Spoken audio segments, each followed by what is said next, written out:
Okay, so as we are talking about challenges you have faced, apart from the transition challenge, what were the other challenges you have faced in the initial stages of your startup? So definitely the transition was, as I told you, that entrepreneurial journey is not going to be, easy. It is, a difficult journey. So there were a lot of challenges. First challenges, I will, want to answer this by breaking this question into two halves. So, challenges from the external environment. Okay. So when you are leaving I was in Citibank and I was earning a 7-figure salary, and so there were a lot of external noises from my loved ones and from my friends and family that are you sure about the transition that you want to make? You are in your comfort zone, and you've given 13 years of your life to banking and investment banking, and so do you want to now take that shift at that age of 32, 33? So I had to literally stop that external voices, like stop that external voices and believe in myself and trust myself that yes, I want to do now. I want to give it a shot. I want to, start doing what I love doing, start following my passion. So once I had shut the external voices that, was a distraction for me, then the battle was internal. Then the battle was more of, okay, Farah, you have no experience. Will you be able to do this? You don't know how to, you've never launched a business by yourself. You have you don't have anyone to go back to, so you are all alone in this journey. Definitely you can go and have a mentor, but at that point of time it was more of an internal conflict of self-belief that do I have it in me, will I be able to pull off?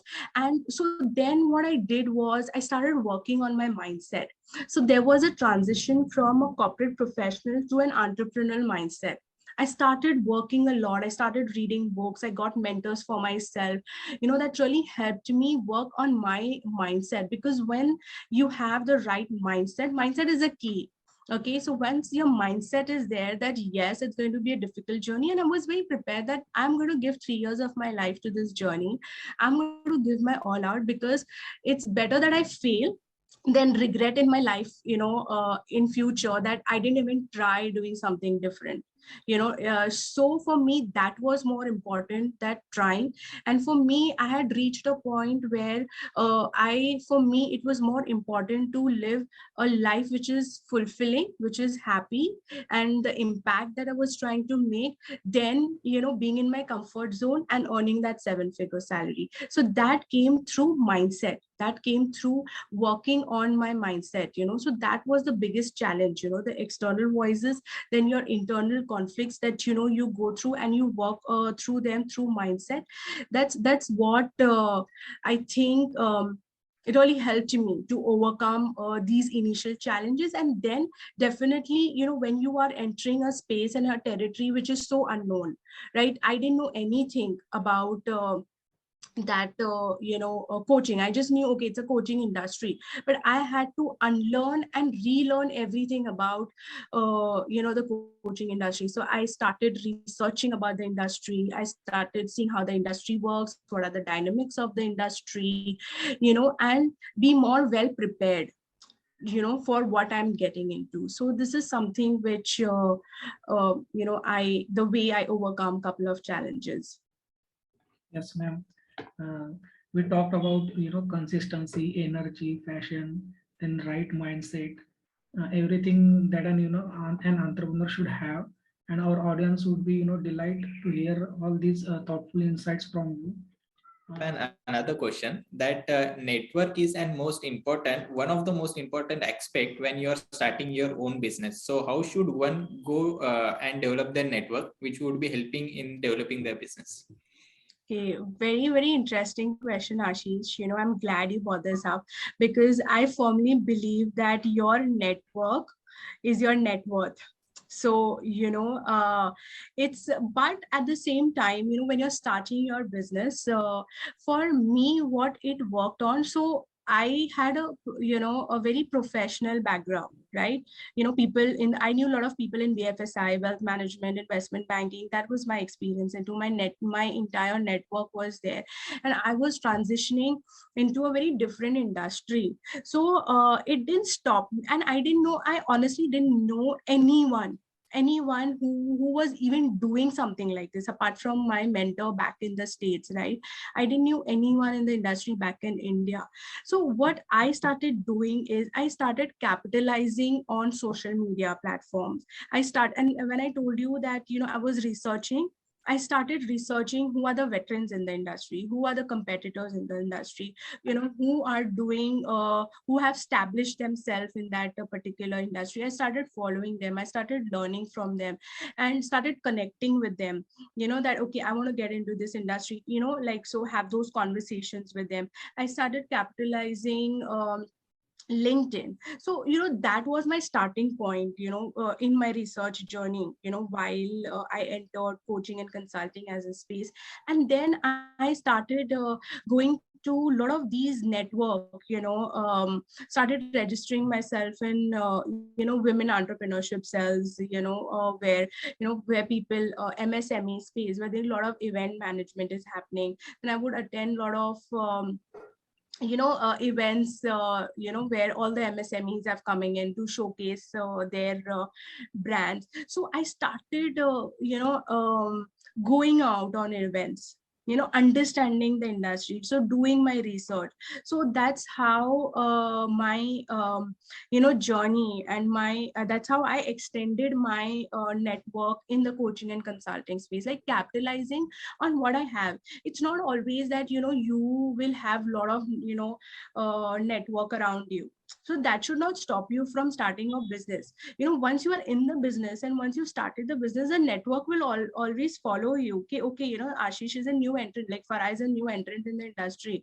The moment you write coach and consultant, there will be 10 other coaches and consultant who would want to, get in touch with you to understand what you're doing, what is your niche. Like, so for example, tomorrow you want to set up a travel business, right? The moment you write, you are a CEO, founder, in some travel experiences business, there'll be 10 other from the industry who would, want to get in touch with you. And that's how you expand. That's how you get to know, you become more socializing.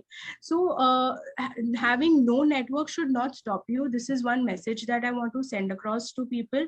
But you will build your network, when you've entered and you're very serious in the industry, and when you're researching about the industry, you will automatically develop your network. You will start researching that who is a veteran in the industry, who is doing good, what is their journey been like. So I was always very prepared. And I whenever I take up anything in my life, personally or professionally, I deep dive into things a lot, right? So I need to be aware about what's happening in the industry, and then take my calls. So that's one thing that I would recommend, that go ahead, get yourself registered to, a lot of, there's BNI, there's a lot of other network forums that I got myself registered to. BNI was just an example. You will meet 10 other people in 10 different businesses over there. So go out, socialize, meet people, capitalize on social media. Like, through social media, I think the world has become one.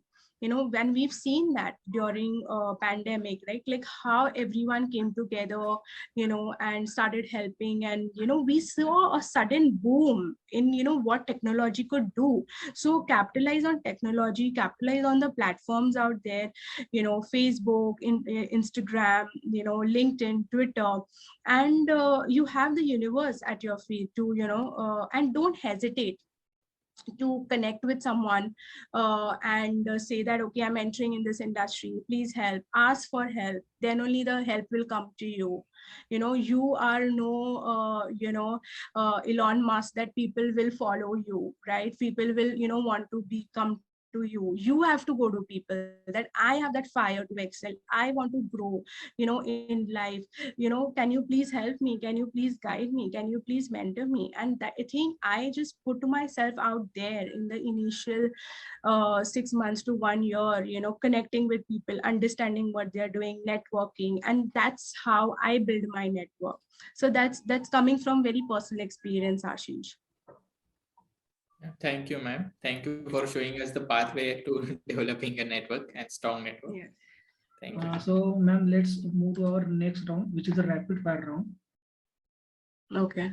Yes. So, first question: what's that one formula to success that you would recommend? So one formula to success, as I told you, is believe in yourself. You are enough, and that's something which I live by. And I advise everyone. That's always worked for me. I have fought many battles in my life, with that principle that yes, you have it in you. You believe in yourself, believe in your potential, and that's going to get you your success.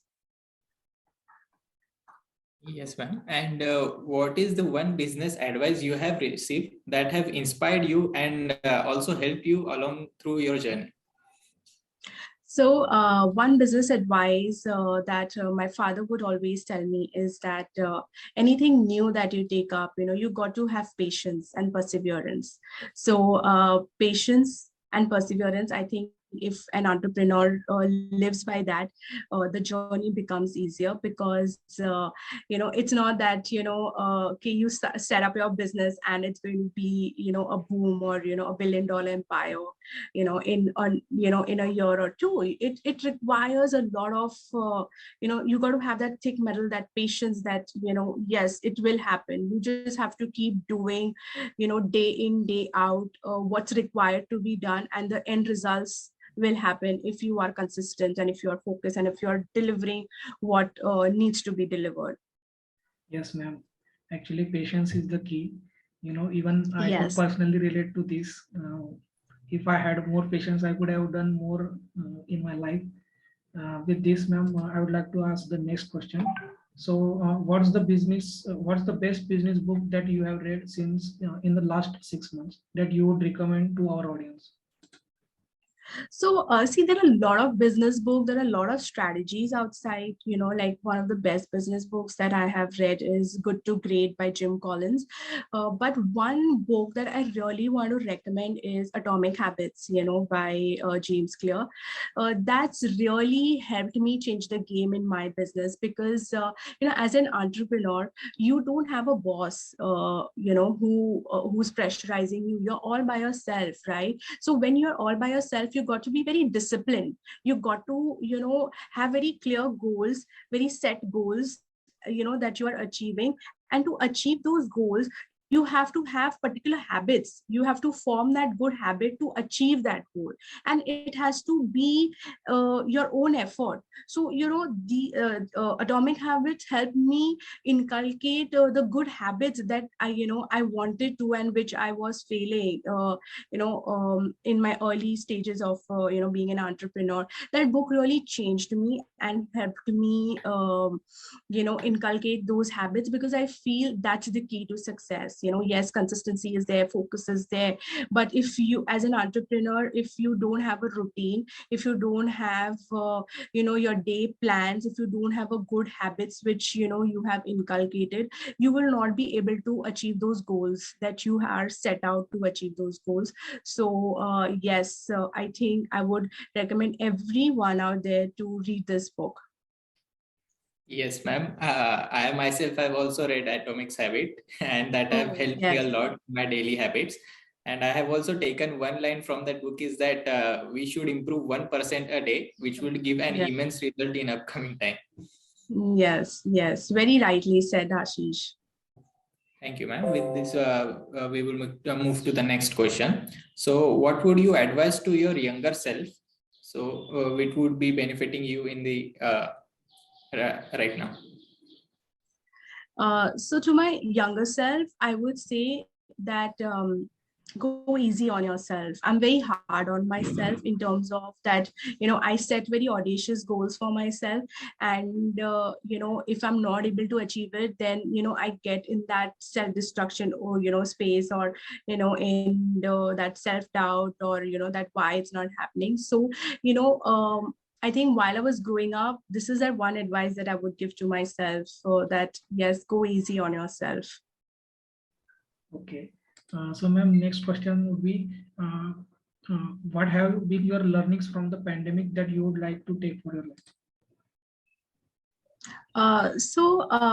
I would like to, answer this question in two, space, like learnings on the personal front and learning in, professionally that I took.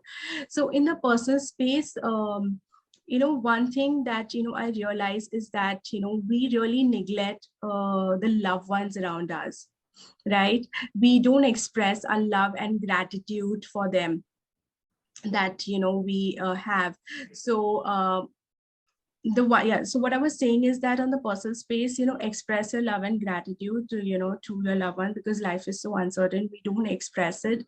So I think, that's one thing that, I realized that, you need to express what you feel, for your loved ones, and be gratitude for what, have gratitude for what they have done, for you, day in, day out, without even you asking for. And on the professional space, I think the ability and the agility to adapt to the situation, because when pandemic happened, it was so new to everyone. It was an uncertain space. No one knew how to, react, how to, like adapt to this situation, right? Everyone was trying to figure out. So for me, on the personal space, on the professional space, UnleashYOU was offline, so we were doing a lot of corporate works, we were doing a lot of workshops. So I kind of pivoted my business from an offline space to an online model. And I think, and that was, that really transformed my business, to a level that I could have not even imagined, to that greater level. So I think the fast to adapt, without cribbing, without complaining, oh, now what to do, I'm stuck in home, so there were moments of that, but I realized that, yes, complaining and is not going to help. I need to take the situation in my hand and do the best that I could do. So I started, doing online workshops, online seminar, and in the offline mode, if I was able to reach 100 people in an online space, I was impacting thousands, like 1,000 people, because the world is your universe. So that kind of, the revenue numbers increased for me, and that was a turning point, for my business. So that's one thing that I will really take going forward professionally. And I would, like my audience also, to, like, if you are faced to any challenge or any circumstances, adapt to the situation, and learn, adapt, and then transform. Yes, ma'am. I agree that, this pandemic has taught us and even forced us to adapt new technologies and new ways to go with our solutions. So, and online education has also taken a boom, so which have helped a lot of businesses. Yes. So with this, what would be your one advice to our younger self? So who all are watching this video and looking forward to start their own business. So which would help them? So my one advice to all, the people there who want to start their entrepreneurial journey is to first, don't focus on the profitability in the start. Focus on the impact, focus on the value that you are creating, focus on the problem that you're going to solve, for your audience, because that's going to, you got to build your credibility, you got to build your authority. Like, why should someone come to Farah, as a coach and a consultant? And there are many out there. So you got to build your, credibility, build your by, creating that impact, giving that value, having that USP. So that's what I would advise, that, because that's what entrepreneurs do mistake, because I speak to a lot of MSME business owners. They focus a lot on the end result, which is money, which is profitability. Yes, it is important, but it will come when you're going to focus on creating value, when you're going to focus on the impact. That is a byproduct. The money has to come. The bigger the impact, the more money you're going to, create. So that is my one, this advice is coming from heart, that focus on value, focus on impact, and you will get, you will establish yourself in that process. Thank you for such wonderful insights. With this, I would like to conclude this session. Farah ma'am, thank you for such humorous and wonderful and informative discussion. Ashish, would you conclude? Yeah, so I would like to extend my gratitude and thank Farah ma'am for taking time from her busy schedule to have this fruitful discussion with us, from answering deep questions in Q&A round to those informative questions in the rapid fire round. So with this, we take your leave. Thank you and bye-bye. Thank you, Ashish. Thank you, Zivendra, for having me here. It's my pleasure and my honor, and whatever little value that I have added, and people, who would listen and, take the key takeaways from here, it will be, it'll be my honor if I would have been of any help to them. Thank you. Thank you. Thank you. Thank you. Thank you.